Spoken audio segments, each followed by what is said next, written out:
I'm Aubree Weaver. And I'm Bethany Dixon. And you're watching LCTV's Red, White, and Blue.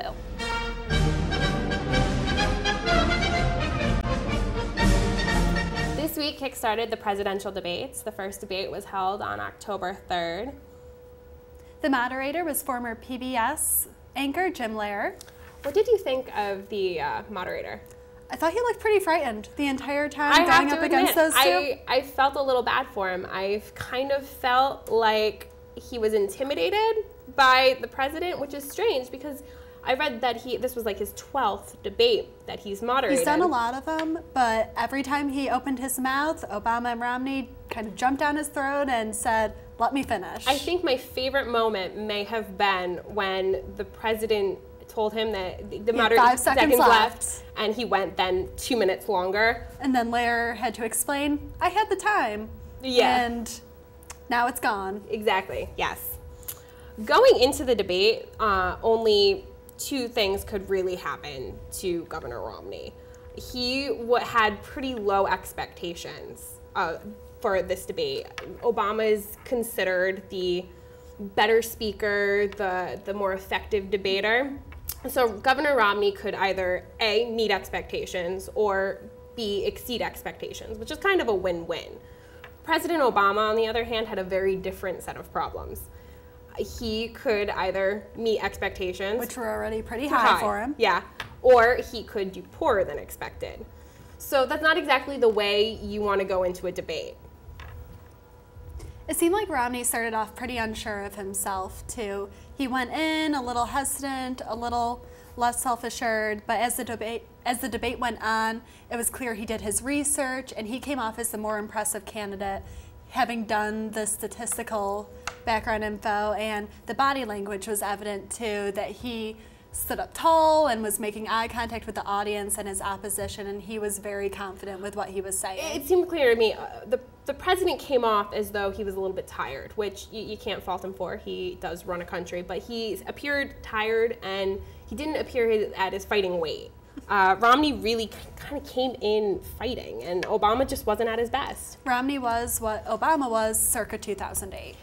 Which I'm sure his camp is so happy to hear. Thriving on. Yeah.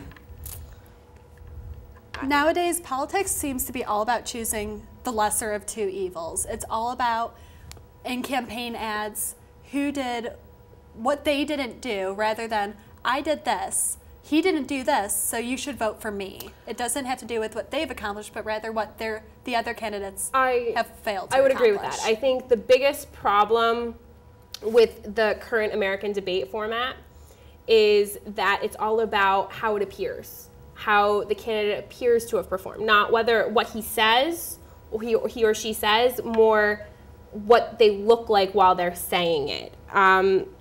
They don't have to answer questions, really, in the modern debate format. They just talk and explain their platform. Over and over again. What I noticed during the debate is any question that they answered, their answer could have been for the question previous, or the next. Yeah. The education questions could have been the same questions for the economy. And they were so focused on coming off moderate and likable that their answers seemed to be the same for almost every question that was asked. They were kind of creating this cookie cutter candidate where it's like mass market appeal instead of what they need to is get to their base. And even when Obama was talking about health care and Romney's plan versus his own, they spent more time railing on their opposition's plan than they did saying, well, this is what I would accomplish. I would agree. Overall, I felt it came down to who presented better. It kind of looked like Obama, he said a lot of things that had he looked or sounded like he did in 2008 would have come off great. He relied on his charisma more than Romney, who relied on facts and research and going in strong and knowledgeable. Obama relied on himself. And his charisma wasn't on. He was off. He was off that night. Not absolutely. On his A game. And it was less about content and more about style Wednesday night. And the next day, the president gave a speech in front of a bunch of supporters, and it seemed as though he said everything in that speech that he should have said in the debate.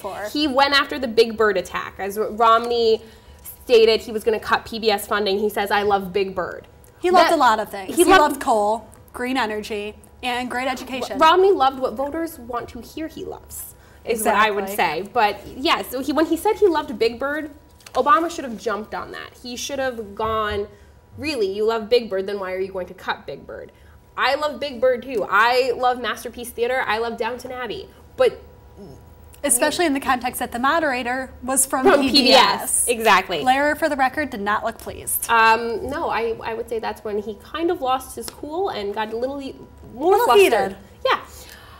So the next day, Obama says everything he should have said as a rebuttal against Romney the night before. So, of course, his supporters, that's disappointing. And then today, you have the unemployment numbers that are released. Right. The employment numbers are the highest they've been, lowest they've been since he took office in January of 2009. They are at a 7.8, which is the first time it's been below 8%. And Romney kept saying, you promised to get below 8%, and he mentioned time and time again during the debate that you haven't made that happen. It's got to be rough for their camp right now, seeing that, well, it actually kind of did. Yeah, this has to be a good news for the Obama camp, knowing that, okay, he performed horribly. Maybe horribly is too strong, but horribly is accurate. Disappointingly on the debates, on the first debates. But today, we've got good news. So a chance to redeem himself. Yes, and then he still has a couple more chances there are 3 more debates, 2 with the presidential candidates, but the next one will actually be with vice presidential candidates, Biden and Ryan. That's going to be on October 11th. And they'll be discussing both foreign and domestic policy, kind of combining everything that the presidential candidates have 3 debates to span. The next one, Obama and Romney will follow up on the 16th in a town hall style debate at Hofstra University. The debates will wrap up with one on October 22nd. Which will be identical in style to this past Wednesday's, but this time foreign policy. Right. So for those of you who haven't registered to vote yet, it's not too late to get those registration forms in. Or your absentee ballots. There's a lot of sites online that you can go to. And college Democrats and college Republicans right on campus are doing a lot to help you out. So remember, if you want your voice heard, get out there and vote. It's the only thing you can do in this kind of election.